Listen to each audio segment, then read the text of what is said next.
पहली जून 1982 मैंने defence research and development laboratory DRDL की जिम्मेवारी संभाल ली।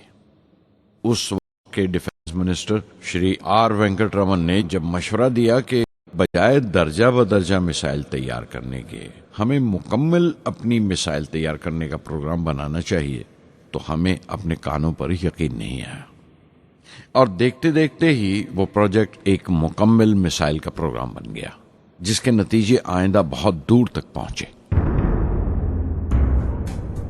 हर एक प्रोजेक्ट का नाम हिंदुस्तान की खुद मुख्तारी, सेल्फ रिलायंस का सबूत था। सरफेस टू सरफेस मिसाइल का नाम पृथ्वी रखा गया, टैक्टिकल कोर व्हीकल को त्रिशूल का नाम दिया गया, surface to air defence system Akash कहलाया, एंटी टैंक मिसाइल प्रोजेक्ट को नाग के नाम से पुकारा गया और मेरे देरीना ख्वाब रेक्स को यानी एंट्री एक्सपेरिमेंट लॉन्च व्हीकल को मैंने अग्नि का नाम दिया। मिसाइल टेक्नोलॉजी का हुनर दुनिया की कुछ चुनी हुई कौमों के पास ही था। वो बड़े ताज्जुब से हमारी तरफ देख रहे थे कि हम क्या करने जा रहे हैं और कैसे करेंगे।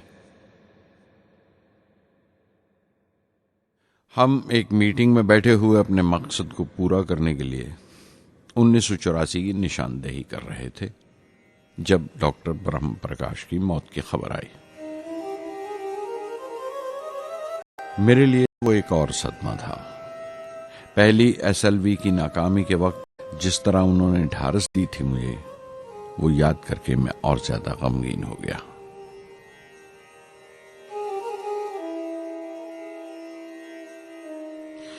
प्रोफेसर साराभाई अगर VSSC के निर्माता थे, बनाने वाले थे, तो डॉक्टर ब्रह्म प्रकाश उसके आमिल थे, एग्जीक्यूटर थे। उनकी विनम्रता ने मुझे बड़ी हद तक नरम कर दिया और मैंने अपनी तुंद मिजाजी पर काफी काबू कर लिया। उनकी हलीमी सिर्फ अपनी खूबियों तक ही महदूद नहीं, बल्कि अपने से छोटों को इज्जत देना भी उनकी आदत में शामिल था। उनके बर्ताव और सुलूक में ये बात नजर आ जाती थी कि कोई शख्स भी खामियों से खाली नहीं है, यहां तक कि अफसर भी, लीडर भी, रहनुमा भी।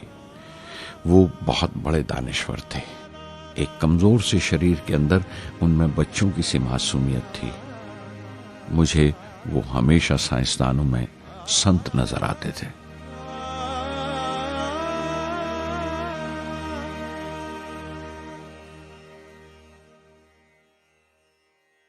पृथ्वी का काम अपनी तकमील को पहुंच रहा था जब हम 1988 में दाखिल हुए। 25 फरवरी 1988 सुबह 11:23 पर पृथ्वी की पहली परवाज वाक़ई हुई। हमारे मुल्क में वो एक ऐतिहासिक मौका था। पृथ्वी सिर्फ एक सरफेस टू सरफेस मिसाइल ही नहीं, बल्कि आइंदा आने वाली तमाम किस्म की मिसाइल का बुनियादी नक्शा भी था, फ्यूचर का मॉड्यूल था वो। पृथ्वी ने हमारे आस पड़ोस के मुल्कों को दहला दिया।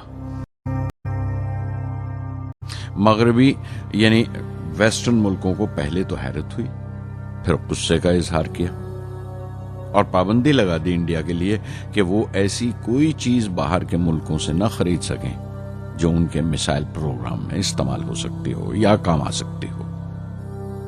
मिसाइल की इजाद में हिंदुस्तान की खुद मुख्तारी ने दुनिया के तमाम तरक्की याफ्ता मुल्कों को परेशान कर दिया। अग्नि की टीम में 500 से ज्यादा साइंसदान शामिल थे। अग्नि की परवाज 20 अप्रैल 1999 तय पाई थी। लॉन्च की तमाम तैयारियां मुकम्मल हो चुकी थीं और हिफाजत के लिए यह फैसला किया गया था कि लॉन्च के वक्त आसपास के तमाम गांव खाली करा दिए जाएं। अखबारात और दूसरी मीडिया ने इस बात को बहुत उछाला। 20 अप्रैल पहुंचते पहुंचते तमाम मुल्क की नजरें हम पर टिकी हुई थीं। दूसरे मुल्कों का दबाव बढ़ रहा था कि हम इस तजुर्बे को मुलतवी कर दें या खारिज कर दें, लेकिन सरकार मजबूत दीवार की तरह हमारे पीछे खड़ी रही और किसी तरह हमें पीछे नहीं हटने दिया। परवाज से सिर्फ 14 सेकंड्स पहले हमें कंप्यूटर ने रुकने का इशारा किया। किसी एक पुर्जे में कोई खामी थी। वो फौरन ठीक कर दी गई, लेकिन उसी वक्त डाउन रेंज स्टेशन ने रुकने का हुक्म दिया। चंद सेकंड्स में कई रुकावटें सामने आ गई और परवाज मुलतवी कर दी गई। अखबारात ने आस्तीनें चढ़ा ली, हर बयान ने अपनी अपनी तरह की वजूहात निकाल ली। कार्टूनिस्ट सुधीर दार ने एक कार्टून शाया किया जिसमें एक खरीदार कुछ सामान दुकानदार को वापस करते हुए कह रहा था, अग्नि की तरह वो भी नहीं चली। एक कार्टून में दिखाया गया कि साइंसदान कह रहा है, सब ठीक था, स्विच बटन नहीं चला।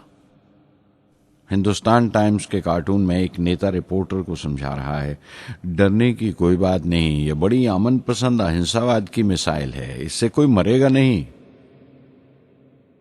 करीब 10 रोज दिन रात काम चला मिसाइल की दुरुस्ती पर और आखिरकार साइंसदान ने एक नई तारीख तय की अग्नि की परवाज के लिए। मगर फिर वही हुआ, 10 सेकंड पहले कंप्यूटर ने रुकावट का इशारा किया।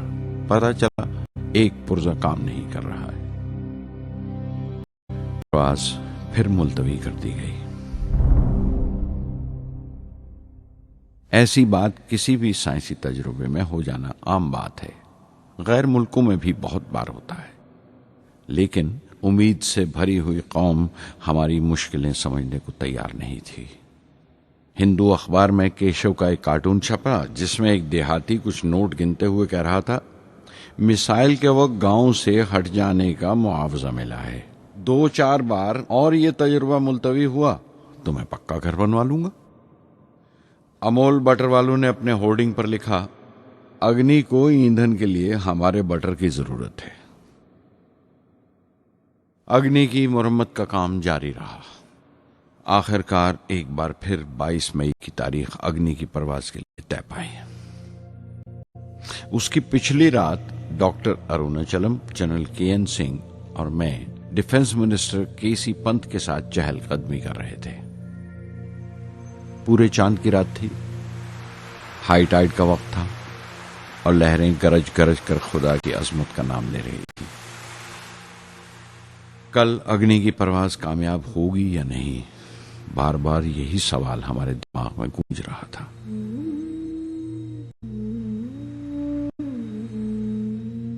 डिफेंस मिनिस्टर ने एक लंबी खामोशी को तोड़ते हुए पूछा, कलाम, कल अग्नि की कामयाबी मनाने के लिए क्या चाहते हो तुम?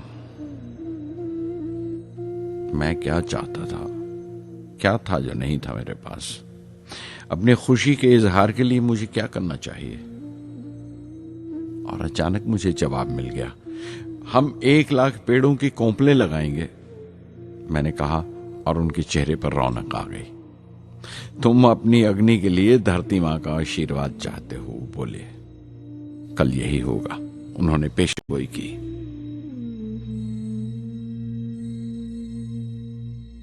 अगले दिन सुबह 7:10 पर अग्नि लॉन्च हुई। कदम कदम से ही निकला। मिसाइल ने जैसे टेक्स्ट बुक याद कर ली हो, जैसे सबक याद कर लिया था। हर सवाल का सही जवाब मिल रहा था। लगता था एक लंबे खौफनाक ख्वाब के बाद एक खूबसूरत सुबह ने आंख खोली है। 5 साल की मुशक्कत के बाद हम इस लॉन्च पैड पर पहुंचे थे। इसके पीछे 5 लंबे सालों की नाकामयाबी, कोशिशें और इम्तिहान खड़े थे। इस कोशिश को रोक देने के लिए हिंदुस्तान ने हर तरह के दबाव बर्दाश्त किए थे, लेकिन हमने कर दिखाया जो करना था। मेरी जिंदगी का सबसे कीमती लम्हा था वो मुट्ठी भर सेकंड्स, 600 सेकंड की वो परवाज जिसने हमारी बरसों की थकान दूर कर दी, बरसों की मेहनत को कामयाबी का तिलक लगाया। उस रात मैंने अपनी डायरी में लिखा, अग्नि को इस नजर से मत देखो, ये सिर्फ ऊपर उठने का साधन नहीं है, न शक्ति की नुमाइश है। अग्नि एक लौ है जो हर हिंदुस्तानी के दिल में जल रही है। इसे मिसाइल मत समझो, ये कौम के माथे पर चमकता हुआ आग का सुनहरी तिलक है। स्वधर्मम् अपि चावेक्ष्य न विकम्पितुम् अर्हसि धर्म्याधियुद्धश्रेयोऽन्यक्षत्रियस्य न विद्यते स्वधर्मम् अपि चावेक्ष्य विकम्पितुम् अर्हसि धर्म्याधियुद्धश्रेयोऽन्यक्षत्रियस्य न विद्यते अदच्चेत्त्वम् इमं धर्म्यं सङ्ग्रामं न करिष्यसि तदा स्वधर्मं कीर्तिं च हित्वा पापम् अवाप्स्यसि